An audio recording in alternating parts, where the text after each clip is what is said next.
afternoon, students. I am Meenakshi Singh, Assistant Professor, Department of Management, Pentium Point Technical College, Rewa. I hope आप सब घर पे safe होंगे, सुरक्षित होंगे और लॉकडाउन को फॉलो कर रहे होंगे। आइए आज हम बात करते हैं ट्रेनिंग एंड डेवलपमेंट की, प्रशिक्षण एवं विकास की। तो ट्रेनिंग क्या होती है, ट्रेनिंग की नीड्स क्या होती है, ट्रेनिंग की इम्पोर्टेंस क्या होती है, आज की क्लास में हम इन्हीं सब टॉपिक्स के बारे में बात करेंगे। ट्रेनिंग को हम हिंदी में बोलते हैं प्रशिक्षण। जब हमको ऑर्गेनाइजेशन में स्टाफ का रिक्रूटमेंट करना होता है, मीन्स जब हमको ज़रूरत समझ में आती है कि अब हमको एम्प्लॉयज़ की ज़्यादा ज़रूरत है और हमारे पास कम एम्प्लॉयज़ हैं काम को करने के लिए, तब हम एम्प्लॉयज़ का रिक्रूटमेंट करते हैं और जितने लोगों की हमको ज़रूरत होती है उतने लोगों को हम सेलेक्ट कर लेते हैं। सिलेक्शन के बाद सबसे इम्पॉर्टेंट रोल आता है ट्रेनिंग का, जिसमें हम उनको एम्प्लॉयज़ को काम के बारे में, ऑर्गेनाइजेशन के बारे में, जॉब के बारे में, रूल्स रेगुलेशंस के बारे में उनको जानकारी देते हैं। ट्रेनिंग देना बहुत ज़रूरी है। अगर हम अपने एम्प्लॉयज़ को बेहतर ढंग से ट्रेन नहीं करेंगे, काम नहीं सिखाएंगे, तो वो बेहतर काम नहीं कर पाएंगे। इससे ऑर्गेनाइजेशन की प्रोडक्टिविटी गिरती जाएगी। तो ऑर्गेनाइजेशन की प्रोडक्टिविटी को बढ़ाने के लिए एम्प्लॉयज़ को ट्रेनिंग देना, उनको प्रशिक्षित करना, उनको काम सिखाना बहुत इम्पोर्टेंट है। अब हम बात करते हैं ट्रेनिंग की नीड्स की, ट्रेनिंग की ज़रूरत की, ट्रेनिंग की आवश्यकता की। क्यों ट्रेनिंग इम्पॉर्टेंट है? Lack of trained personnel. बहुत कम ऐसा होता है कि हमको ट्रेंड पर्सोनल का मीन्स होता है एम्प्लॉयज़, स्टाफ। ट्रेंड स्टाफ हमको मिले तो एम्प्लॉयज़ को ट्रेन करने के लिए, एम्प्लॉयज़ को काम सिखाने के लिए हमको ज़रूरत पड़ती है ट्रेनिंग की। जिस जॉब में उनको काम सौंपना है, जिस डिपार्टमेंट में उनको काम करना है, उसके बारे में पूरी जानकारी एम्प्लॉयज़ को ट्रेनिंग भी दी जाती है। Inconsistent with enterprise needs. Enterprise की अपनी कुछ ज़रूरत होती है, अपने कुछ रूल्स रेगुलेशंस होते हैं, अपनी पॉलिसीज़ होती हैं, तो वो भी चाहता है कि उन पॉलिसीज़ के बारे में, उन रूल्स रेगुलेशंस के बारे में एम्प्लॉयज़ को जानकारी हो, उसको इन्फॉर्मेशन हो, तभी वो बेहतर ढंग से काम कर पाएगा और ऑर्गेनाइजेशन को समझ पाएगा। Pressure of technological changes. आप जानते हैं आए दिन टेक्नोलॉजी चेंज हो रही है, तकनीकी में परिवर्तन हो रहे हैं, तो अगर हम टेक्नोलॉजिकल चेंजेस नहीं करेंगे, एडवांस नहीं होंगे, तो हम मार्केट में पीछे रह जाएंगे और बेहतर नहीं कर पाएंगे मार्केट पोजीशन में। तो ज़रूरी है कि हम टेक्नोलॉजी के साथ चलें। जैसे टेक्नोलॉजी चेंज होती है, हमको अपने प्रोडक्ट में, अपने काम में, अपने वर्किंग एनवायरनमेंट में भी टेक्नोलॉजी को चेंज करना होता है। Professional development. प्रोफेशनल डेवलपमेंट का मतलब है कि हर एम्प्लॉयज़ का पर्टिकुलर इंडिविजुअल डेवलपमेंट भी ज़रूरी है, उनका इंडिविजुअल विकास भी ज़रूरी है। जब एम्प्लॉय खुद प्रोफेशनली डेवलप होगा, उसका खुद विकास होगा, तभी वो ऑर्गेनाइजेशन के डेवलपमेंट में हिस्सा ले पाएगा, अपना कंट्रीब्यूशन दे पाएगा, अपना योगदान दे पाएगा। अब हम बात करते हैं ट्रेनिंग की इम्पोर्टेंस की। ट्रेनिंग के महत्व क्या क्या होते हैं, क्यों ट्रेनिंग इतनी ज़्यादा इम्पोर्टेंट है? पहला है इंक्रीज इन प्रोडक्टिविटी। ऑर्गेनाइजेशन की उत्पादकता को बढ़ाने के लिए। प्रोडक्टिविटी का मतलब होता है ज़्यादा अच्छा काम करना, कॉस्ट को कम करना, टाइम को कम करना, एफिशिएंट काम करना, प्रॉफिट को बढ़ाना, सेल्स को बढ़ाना।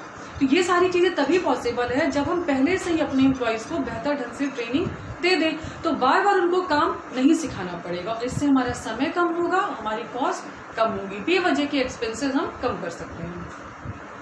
इसके बाद है better use of resources. Resources में दो इंपॉर्टेंट रिसोर्स हैं, फिजिकल रिसोर्सेज और ह्यूमन रिसोर्सेज। मैं आपको पढ़ा रही हूँ ह्यूमन रिसोर्सेज।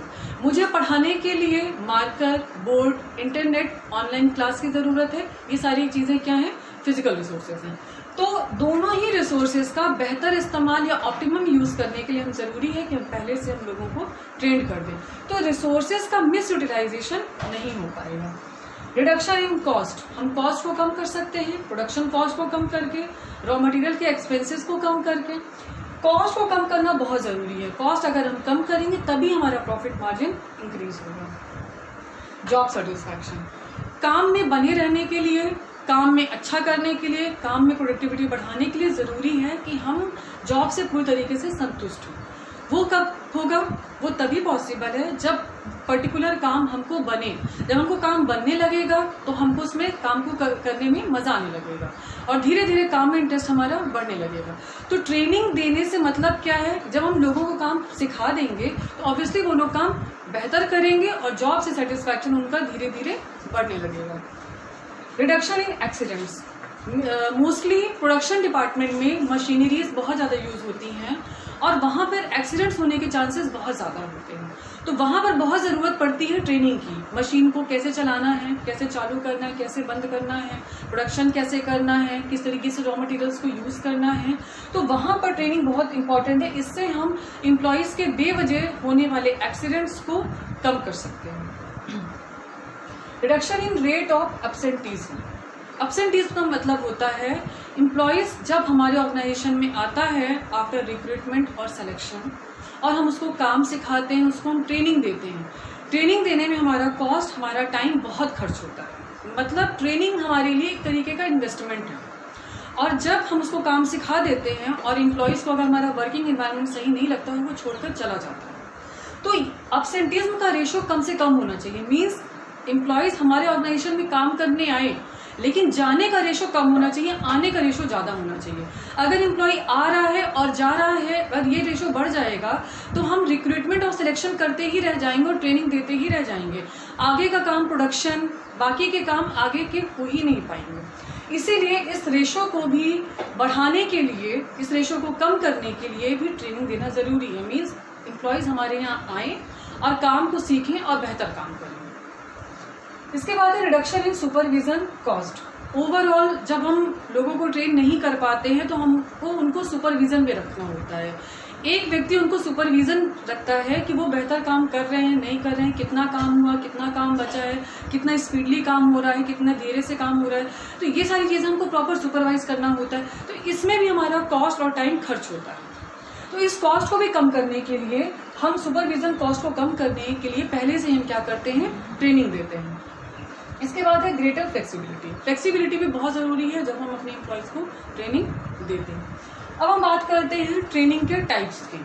तो दो तरीके के होते हैं, पहला है इंटरनल और दूसरा है एक्सटर्नल। इंटरनल में वो सारे मेथड्स आते हैं जो अपने ऑर्गेनाइजेशन के अंतर्गत ही अपने एम्प्लॉयज़ को ट्रेनिंग देते हैं। कैसे देते हैं?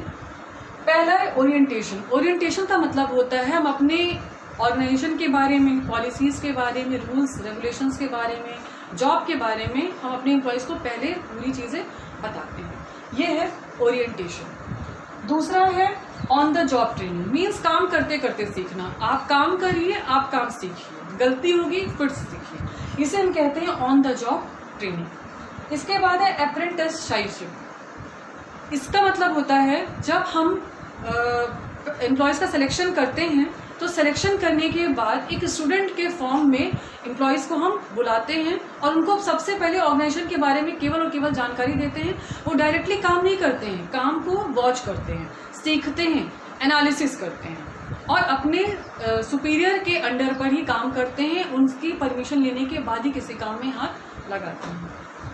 इसके बाद है डेलीगेशन। डेलीगेशन का मतलब होता है भारार्पण। मतलब जैसे कोई सुपीरियर है, उसके अंडर पर कई सारे लोग अगर काम कर रहे हैं, उसके सबऑर्डिनेट्स काम कर रहे हैं, तो वो अपनी जिम्मेदारी का कुछ हिस्सा, अपने काम का कुछ हिस्सा अपने सबऑर्डिनेट्स को दे देता है। इसे हम कहते हैं डेलीगेशन।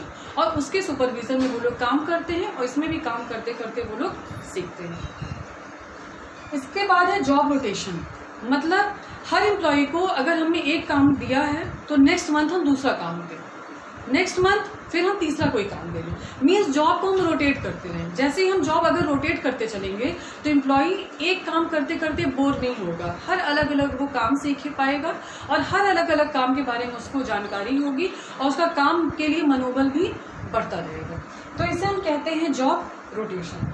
इसके बाद है वेस्टिबल ट्रेनिंग। वेस्टिबल ट्रेनिंग का मतलब होता है इसमें एम्प्लॉयज़ को डायरेक्टली हम फैक्ट्री में नहीं बुलाते हैं कि डायरेक्टली वो फैक्ट्री में है और काम कर रहा है। इससे एक्सीडेंट्स होने के चांसेस क्या होते हैं, बढ़ जाते हैं।